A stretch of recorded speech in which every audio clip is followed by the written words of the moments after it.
Kalau kita lihat kan, kalau saya lihat leading economy index Amerika Serikat sudah jatuh sejak bulan Juli tahun lalu. Harusnya sekarang ini ekonominya sudah April lah, sudah masuk ke resesi. Biasanya mereka menjalankan kebijakan responnya agak lambat. Berapa bulan kemudian baru dia injek uang ke sistem atau mulai melonggarkan kebijakan.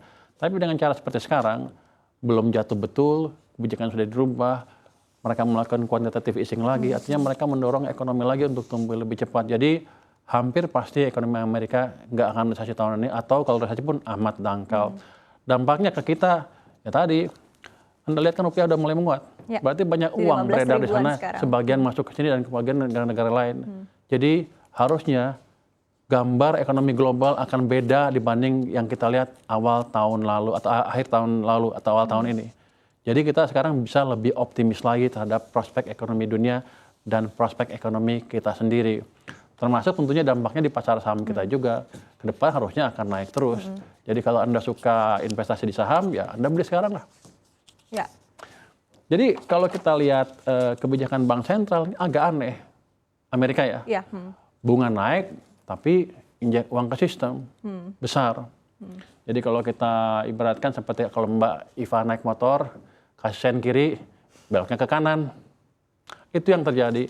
Kalau dalam, ya kalau kita bicara gampang-gampangnya ya itu mereka blow on. Tapi kalau kita bicara bahasa yang pinter, mereka beradaptasi terhadap perubahan keadaan. Oke, ada perubahan begitu yang dilakukan secara fundamental dari otoritas yang ada di Amerika Serikat, termasuk The Fed begitu. Tapi point of view-nya untuk sikap yang akan diambil oleh The Fed begitu menurut Anda sendiri, artinya apakah memang possible untuk pengurangan ataupun juga pengurangan untuk 25 basis poin lagi begitu seperti yang diprediksi oleh sejumlah pihak? Pengurangan? Jadi kalau bank sentral itu selalu menjaga image, jaim lah, jaga image-nya mereka. Mereka tahu kalau dampak kebijakan moneter, naikin bunga itu ke ekonomi itu panjang, bisa 6 bulan, bisa sampai 14 bulan, kemudian baru kelihatan. Jadi kalau mereka naikin sekarang, bulan lalu misalnya, nggak mungkin mereka turunkan lagi bulan depan. Sebelum 6 bulan pasti mereka nggak akan turunkan. Karena kalau itu mereka ketahuan sekali ketika menaikkan bunga, mereka tidak membaca kondisi ekonomi dengan baik dan kedepannya nggak tahu ekonomi mau ngapain. Itu menggambarkan kebodohan mereka kalau mereka berubah dengan cepat. Jadi dalam waktu dekat mereka tidak akan merubah suku bunga karena itu signal yang menjaga image mereka. Tapi untuk sisi uangnya sepertinya tetap akan dibiarkan gelembung seperti sekarang. Karena saya lihat program BTTF-nya kan BTFP itu kan setahun sampai Maret tahun depan. Artinya sampai setahun ke depan perbankan aman bisa dapat likuiditas dengan cepat dari bank sentralnya. Artinya likuiditas bukan menjadi masalah lagi di perbankan Amerika sekarang. Oke. Artinya tadi sekali lagi optimistis begitu ya untuk perekonomian global begitu ya. Karena tadi sekali lagi karena Amerika Serikat juga merubah posisinya ya Pak. Ya, kita bilang kita jadi optimis karena Amerika Serikat insaf.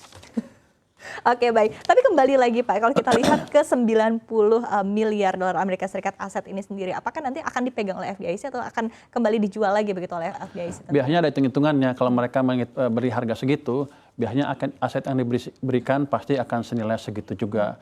Sisanya ya dipegang FDIC, dianggap sebagai keuntungan resolusi bank seperti itu. Saya nggak tahu detailnya seperti apa, tapi kalau kami akan seperti itu. Dia akan dikasih aset sesuai dengan bid yang ditaruhnya, sisanya keuntungan FDIC. Walaupun akhirnya kalau mereka bergerak di depan, kalau The Fed bergerak sebelum SVB jatuh harusnya nggak seperti itu juga.